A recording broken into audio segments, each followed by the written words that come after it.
When people take their dogs to a conventional training group, they're generally taught 5 things. That is to teach the dog to sit, teach the dog to lie down, teach the dog to stay in position. They do a little bit of lead work, depending on how long you've been going, and they do some work on recall. I think there's a lot of confusion surrounding the stationary controls, the sit, the down and the stay. Some people think they can go to a training group for 6 weeks, 8 weeks, 10 weeks, teach the dog to sit, to lie down and to stay, and then the dog will behave itself. I'm sorry, that doesn't work. Well, some people think they can take their dogs for a few weeks to a training group and teach it the sit, the down and the stay, and they can use those to stop the dog misbehaving. Well, I'm afraid that doesn't work either. The only way that those stationary controls have an influence on the dog's behaviour and an influence on your ability to use them to prevent inappropriate behaviours improves dramatically simply by the length of time you're doing them. So if you practice stationary controls, the sit, the down and the stay, half a dozen times a day, every day, for every week, for every month, in 12 or 18 months, those controls will be very important to the dog. And you will then be able to use them to control your dog's behaviour and prevent it acting inappropriately. But if you only do it for a few weeks, then it's not going to work. Now, people think, well, I've taught my dog to sit, I don't need to teach it anymore because it knows how to do it. No, dogs don't think like that. The minute you stop working on these controls will be the time your dog stops doing them. So if you want them to work and if you want them to be appropriate all the time, you have to practice them all the time. It's just that simple. Now, the best way I've found to practice these drills, these controls, is to try and introduce them into everyday life, into the work you do with your dog. And that way they make sense and they make reason, and your dog will begin to understand them. So I want to show you some of the stationary controls I've introduced into my work with Eisen to get her to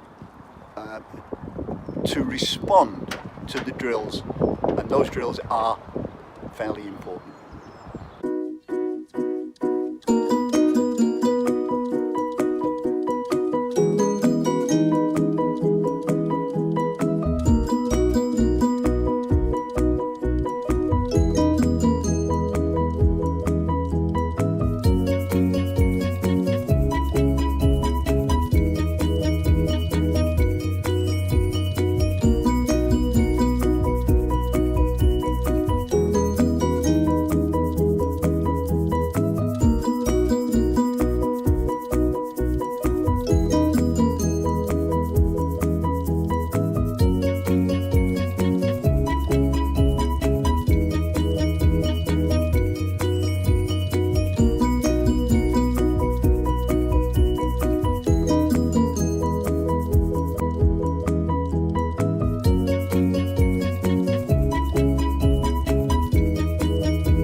there we have a small display of my ability to teach her to sit and remain in position, her ability to lie down and remain in position, and my ability to direct her to the ramp and into the crate, which makes life a whole lot easier for me.